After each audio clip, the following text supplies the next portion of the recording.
अस्सलाम वालेकुम dear viewers, आप देख रहे हैं सिंधी टीचर। मैं आपको बुनियादी सिंधी, बेसिक सिंधी, स्टार्टिंग सिंधी, सिंधी कायदे अलिफ़बे से पढ़ाने की कोशिश कर रही हूँ। उसके बाद हमने स्टार्ट किया है Sindh textbook board class 3 to class 7 complete हम पढ़ चुके हैं। जो चैप्टर पढ़ा है उसका मुकम्मल उर्दू तर्जुमा किया है। उसमें जो भी एक्सरसाइजेस थे, क्वेश्चन आंसर, अल्फाज मायने, अल्फाज जुमले, खाली जगह, खुलासे, सब हम सॉल्व कर चुके हैं। उसके अलावा गाबा सिंधी क्लास 4 हम कंप्लीट पढ़ चुके हैं विद सॉल्व एक्सरसाइजेज।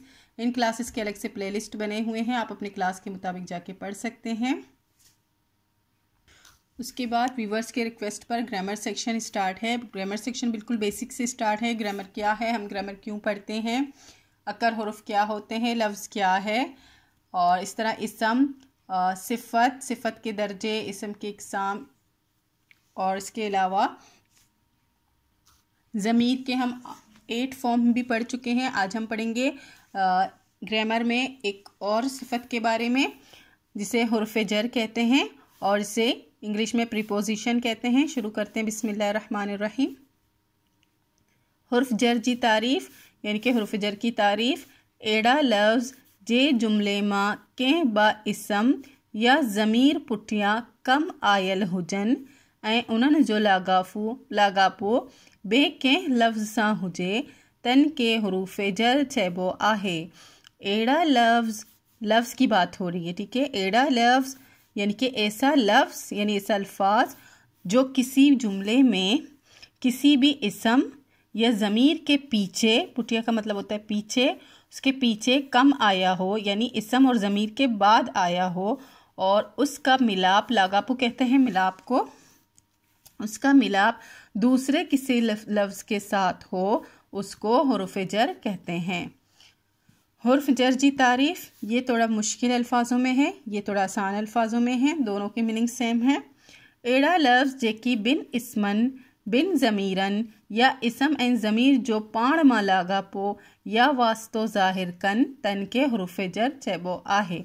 ऐसा अल्फाज जो दो इसमों, दो ज़मीरों या इसम और ज़मीर का आपस में मिलाप, पाण मां मिलाप का मतलब होता है आपस में, पाण का मतलब होता है आपस, आपस में मिलाप या वास्ता जाहिर करे, उसको हुर्फ़ जर कहते हैं। मतलब ज़मीर एक हो या दो हो, उनका एक दूसरे के साथ, या इसम भी एक हो या दो हो, इससे कोई भी प्रॉब्लम नहीं होती। एक दूसरे के साथ उसका जो मिलाप होता है वो जाहिर करे, तो फिर उसको हुर्फ़ जर कहते हैं। मिसाल, अब कौन कौन से अल्फाज इसमें काम आते हैं।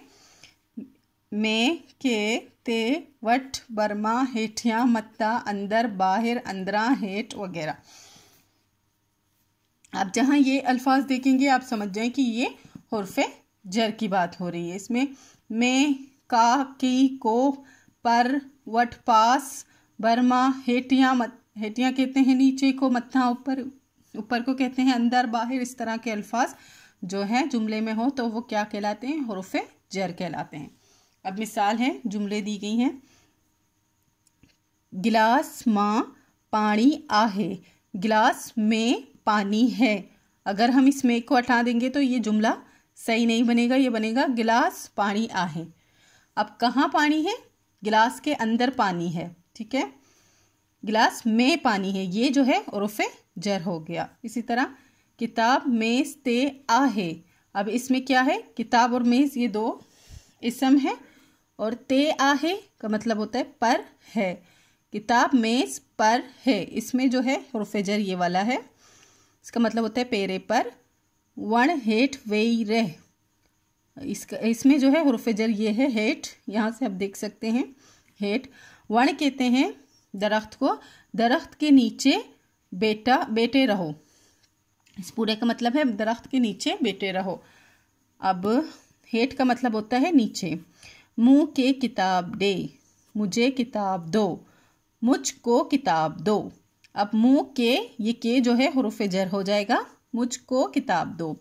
उस मां छो वेठो आही, उस कहते हैं धूप को, धूप में क्यों बैठे हो, इसका मतलब यही है। ये सवाल भी हो सकता है, सवालिया निशान में लगाना भूल गई हूँ।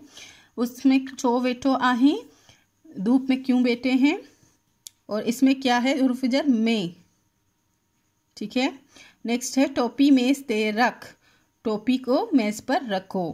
अब टोपी मेज़, इसमें क्या होगा, ये ते जो है हुरूफ जर है। टोपी मेज़ पर रखो। उम्मीद है आपको अच्छे से समझ आ गई होगी हुरूफ जर। नेक्स्ट वीडियो में इंशाल्लाह हम ग्रामर में एक और सिफत के बारे में पढ़ेंगे।